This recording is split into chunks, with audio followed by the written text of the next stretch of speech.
Thanks to Rich's story. From no shoes in St. Elizabeth to her very own jet, Trisha Bailey refused to let racism get in her way, learning, as she put it, to suck it up.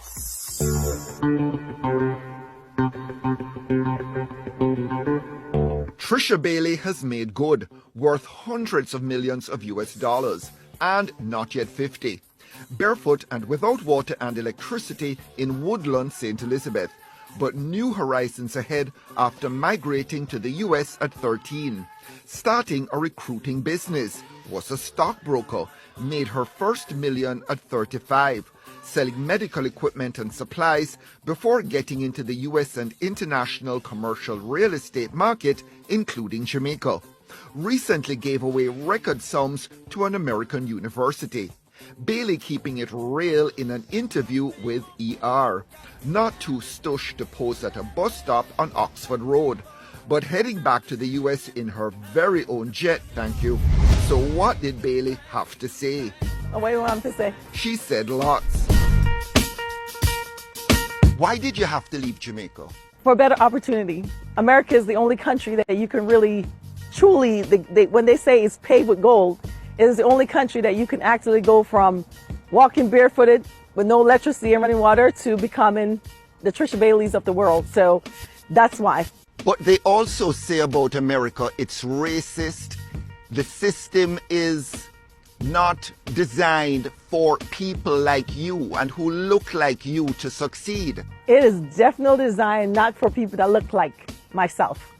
One of the things that I did was I stayed focused. I'm one of those people who my blinders are always on. Like in the horse race, you put the blinders on the horse so that they don't look around. When I open a store, I don't care about my competition. I don't even care if they're right next door to me, because I know what I provide and how I'm going to do it, and I go with it. When it becomes difficult, I fall back on God, and I keep praying, and then I keep working, and then I keep praying some more until I get to the point where I am now. Bailey focused on success, but determined and stubborn in the way of immigrants, and also good at maths. Money was forever something that I knew that you can't romp with it. You need to make sure that you're saving. When I was in high school, my mom gave me $10 per week for lunch.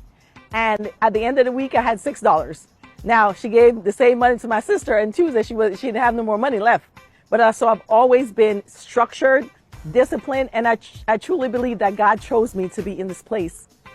Are Jamaican immigrants to America even more motivated to do well than, say, Black Americans? Absolutely. Absolutely. Because what happened, Jamaicans and Caribbeans that migrate to the U.S., we don't feel like you need as a handout, or we are privileged, or we're expected to be given certain things. And we know that we have to work for every single thing that you have. And sometimes it just means you got to suck it up. One of the reasons I started my first company is because I was told, I didn't know that you were Black. And so I started getting harassed. And I said, okay, well, now I have to create my own. And I created my own destiny. Was it hard to suck it up? Oh, yes. It's always hard. And how bad was it sucking it up? One of the things that I do, I live in every moment. So if it's a moment where I'm experiencing the deepest level of racism, which I do until today, 2 weeks ago, I'm experiencing it still. I don't live there.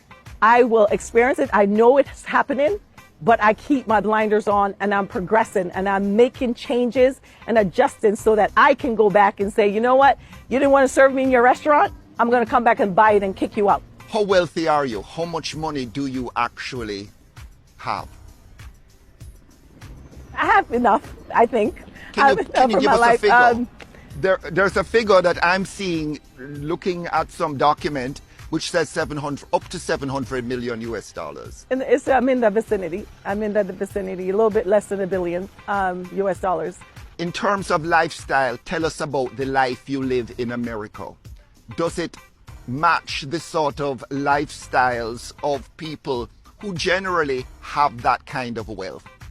Yes. So my lifestyle is, most of my time I like to spend with my little people, my little kids, my children. But my lifestyle is definitely a very, very privileged one. I have all the resources I possibly can have. So yes, it does match what they would look at as the rich and famous lifestyle. What's the one toy you always wanted to have and now you have it? A jet. Yes, a jet. That was a toy I wanted to have. And now I travel that way. Bailey buying up real estate in Jamaica. So have a lot of other people. Wouldn't you say that a real estate bubble is being created in Jamaica? I don't think so. I think that Jamaica is very economically very wealthy, and there's a lot of resources and opportunities, not just from people who are living here in the country, but also people abroad who are coming. And I believe that the baby boomers in the U.S., they're spilling over. So they're looking for resources and places to retire to. And we just happen to have the best country on earth. So why not? But what about boom and bust, inflation, and the threat of recession? In every economy, there's always corrections. So you might come down maybe 10, 20%, which we're expecting right now in the U.S. to at least 30% downturn in the real estate market. But in 10 years, it's going to continue. So when you invest, you have to invest for the long haul. That way, you're going to reap the maximum benefit that you possibly can. In this sort of cycle, though, the poor generally get poorer and the rich get richer. Have you gotten richer? I have resources that, yes, I have gotten richer. So that's where my heart lies. I want to be able to put my hand back to every person to walk next to me. I never want to be the only one. So that's the reason why I'm charitable. That's the reason why I'm a philanthropist. She says she sent 270 Caribbean youngsters to university, donated over 4 million meals during the pandemic. She's a giver, but it was a sizable gift to the University of Connecticut that got the headlines. The reason why I chose University of Connecticut is because they gave me my first start. They gave me my first opportunity. They gave me my scholarship. If I didn't have the scholarship going there, I couldn't be me. I don't know where I would be, to be honest. So that's the reason why I chose my university. That gave me the love, the support, and the boost that I needed in order to become the entrepreneur that I am today. Where are you at mentally now? Can you actually even process all that's happened in your life? I can't, honestly. I am still the little girl from Woodland who believed that every person should be treated with love and kindness, and I still do that today. But is there any such thing as the benevolent millionaire, almost billionaire? Don't you have to be ruthless to make the kinds of money you've made and to keep that money in your coffers? No, you do not have to be ruthless. I don't think anyone at my staff, one of my employees, one of the managers described me as I rule with a iron fist but a delicate heart. I am a businesswoman, so I'm stern and I will make decisions quickly, but you do not have to be ruthless and be unkind in your development as it relates to money. What's the one thing that the Jamaican government can do that could be transformational in Jamaica? The one thing, I really believe that in order to transform the country, you have to put money in education. I believe that's how the transformation will happen, is to put money into the bright minds and develop them to become the Trisha Baileys of the world.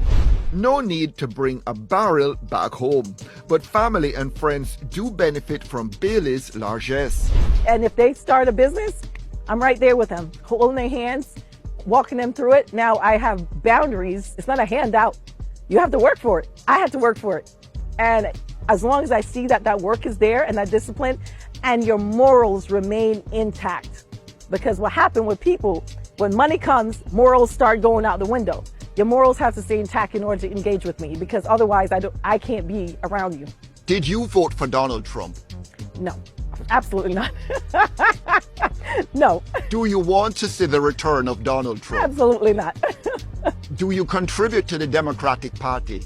I have contributed to the Democratic Party, yes. Do you think Joe Biden should run again? No. I voted for Carmela. So, no, I do not think Joe should run again. I think that he's aged his time out of office. But Kamala hasn't turned out to be very much of a successful VP, has she? But guess what? My daughter, who is 8, my little girls, they look and see I could become the Vice President of the United States. So that's why I voted for her, because she looked like me. But will the Republicans